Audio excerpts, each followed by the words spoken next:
All right, so we have a little treat for you. So this is a coaching call from the Agency Owners Association. This is a group that Neil and I have for agency owners to help you grow faster. So if you're in the agency space, you are a services business, this is applicable to you. It's a little preview of a call. It's probably 10, 15 minutes or so, and you get a sense for what it looks like to be in the group. If you want to learn more about the group, you can go to marketingschool.io/agency. Again, it's marketingschool.io/agency. Hope you enjoy the episode. Neil, maybe we can kick it off with a couple of interesting developments on the agency side, and then we can go into Q&A. I think that's always interesting. So Neil and I, we just came back from HubSpot's inbound last week. It was a fun time, and yeah, Neil, you want to kick it off with anything top of mind for you? I have a couple things that I might have, but you go first.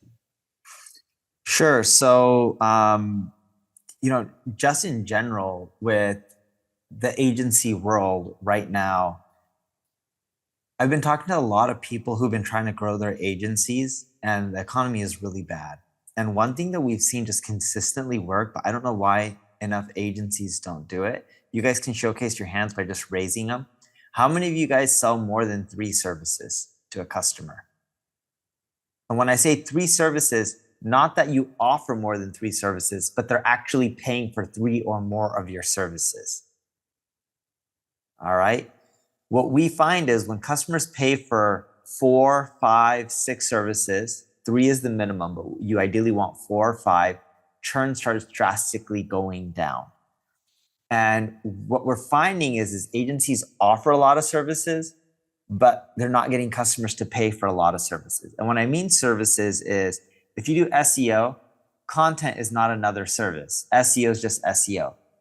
Paid ads, would be another service. Organic social would be another service, right? Email marketing would be another service. And a lot of agencies don't offer a lot of these services, but they can cross-sell between other agencies that they can partner with, white label with, and you guys can do that with each other's clients. And it's a really fast way to A, grow revenue, and B, a way to reduce churn. Because what you got to think about is everyone in this group right here, you guys have different clients, and some of you guys offer different services.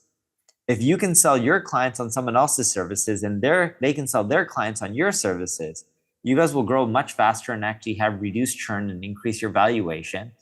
And it's a stepping stone to getting into things like finding smaller tuck-ins that you can just buy. For example, Eric introduced me to a company that is just burnt out and they're fed up and they just want to get rid of their agency. And a lot of these agencies will do it for $0 because they're burnt out and they still may have $1 million, $2 million, $3 million in revenue, but not a ton in profit. And it's a really simple way to grow agencies, but it's boring, ugly, but it works. And it's what private equity does, but they just do it with money. Who says you need money to do it? You can do it at a much smaller scale without tons of cash.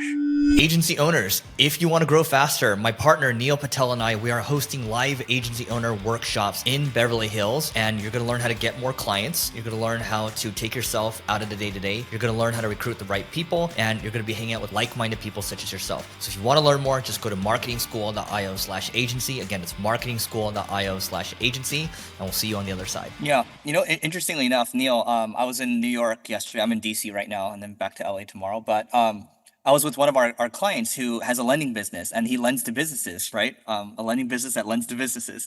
And we were just talking about how you can get an SBA loan, so up to $5 million. And the rules with the Small Business Administration, this is only in the United States, but there's versions of this internationally as well. But you can actually, get the owner to carry, 5 to 10% of equity. You can roll over some equity, right? Which you couldn't do before. And you can also structure the deal in a way maybe where you defer the down payment. Like you can come up with unique structures. Whereas before you needed to, if you're going to take a $5 million loan, you needed to deploy all of it and the founder needed to be out. So these are some things that you can do that's available to everyone here. Maybe not if you're bigger, like at a certain point, you can't do it anymore. So keep in mind, the SBA does look hardcore at your numbers. So that's one thing, right? The second thing I would say is I'm in DC today because I have a couple of team members here in DC who I've never met before. So I thought I'd pop over here. And then, I'm like 30,000 steps in today or whatever. So I've had these like walking meetings with them.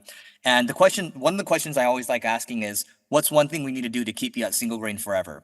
And we get a lot of different answers. One is like, one is money, of course, right? Two is like growth, but three is like trust. Okay, interesting. Why trust? Like, what does that mean to you, right?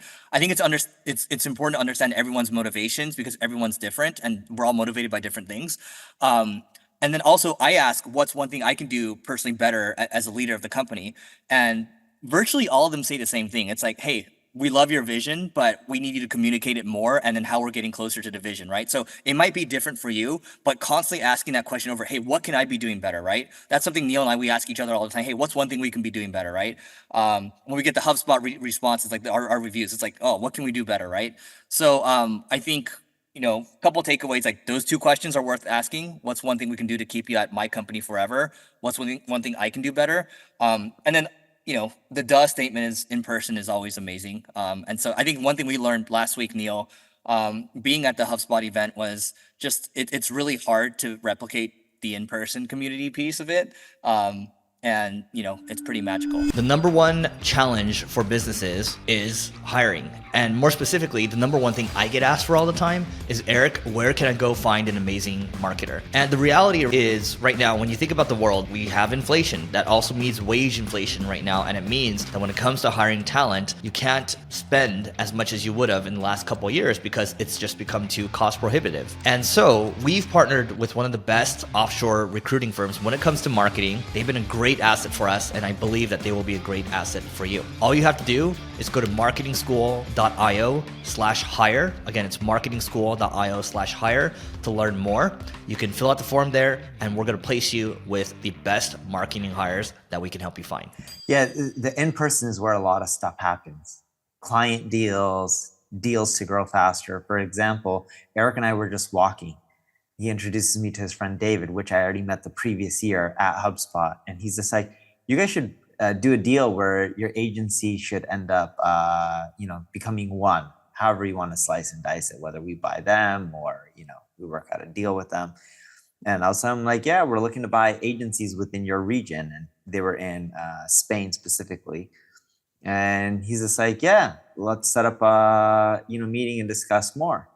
And instead of long playing it and just beating around the bush, I was like, hey, what's your size? He tells me his size. What's your client type? He tells me his client type. And he's like, what do you pay? And I tell him roughly what we pay for companies. And we were kind of aligned, not fully aligned, but close enough to move forward because we were roughly on the same page, although details need to be worked out. And I don't know if it's a good fit and he doesn't know if it's a good fit. I was like, cool. Let me introduce you to my head of M&A. And he's like, all right. I'm like, what's your phone number? Get it right then and there on the spot. Do a text introduction. They set up a call. Within a week, they have a great call. NDAs are signed. Their CFO is trying to send us all the data room.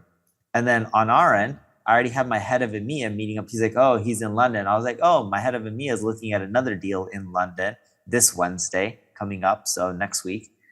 And I add him to a text and I'm like, hey, you should meet him while he's there because he's going to France to meet an agency that we're interested in looking at. He's going to London for another one that we're interested in. And both of those is a good chance we'll put out an offer. But all of a sudden, that in person, you can't replicate that. A lot of stuff just happens in person that you couldn't do elsewhere. But also speaking realistic, look, money is tight. This economy is bad. If I actually had to tell one thing for you guys to do, it would be to figure out how to partner with other agencies. Forget selling, forget buying or any of that. Your clients are different than another agency's clients. How can you sell all your services to their clients and vice versa? I know there's some overlap, but there's also a lot of things that don't overlap. And that's like one of the simplest ways to grow. Agencies keep thinking about getting new clients instead of continually landing and expanding. The way we make our money at NP Digital is we'll close a big brand and it may be a tiny amount of money. And then we land and expand them. We sell them on more regions, we sell them on more services, and then we sell more divisions. And it doesn't have to be a big corporation. There's a lot of mid-sized companies that you can do this with too. And I'll give you an easy, big example because everyone is familiar with them. So let's say you want to work with LVMH and you can start by working with Louis Vuitton. You close them in one region, you sell them on maybe SEO, you do well, you get them on SEO for many more regions. You do well. You say, hey, can we also start doing paid ads for you? CRO. Oh, great. We're doing a good job. Hey, you guys also own Loro Piana. Can we get an introduction to that brand? Oh, you also own this brand here. Can we get an introduction to that brand? So then you're going after division after division after division and running the same playbook. All of a sudden, you can get one client to pay you not just, $1 million. You can get them to pay you 4 million, 5 million, 10 million. It's a long play that takes many years, but it's a very effective strategy. And this is how the big holding companies make the majority of their revenue. Land and expand. It's not, hey, live and die by the deal. What is the deal that's going to come in this month? A lot of it is we already have clients. How do we just get them to pay for more services and more divisions of their business? Great. So one other thing I'll say, and then we can move into Q&A. So Neil, yesterday, let's just say I was working on a couple of things, but I went to like a private, let's just call it like a watch showing or whatever, right? And I'm not into watches. Maybe you are more so than I am. Are you still into watches? No, you don't care anymore. Yeah, Neil used to have a pretty good watch set. But anyway, I digress. So it's this one meeting that had a couple executives there that came from a lunch meeting on a Monday, a random lunch meeting, just saying, hey, I'm going to be in New York. And that will lead to potentially a podcast deal, potentially some other deals there that I'll maybe fill you guys in on after these close. But basically, we shook hands on it yesterday, and that was just me being in New York. I had no expectations that was going to happen. In Boston, I met one of the AOA members, David Kim, for dinner. Right, that goes a long way too, because we haven't had a chance, like we get a chance to connect maybe once a year or whatever, but I think he got a lot from that meal.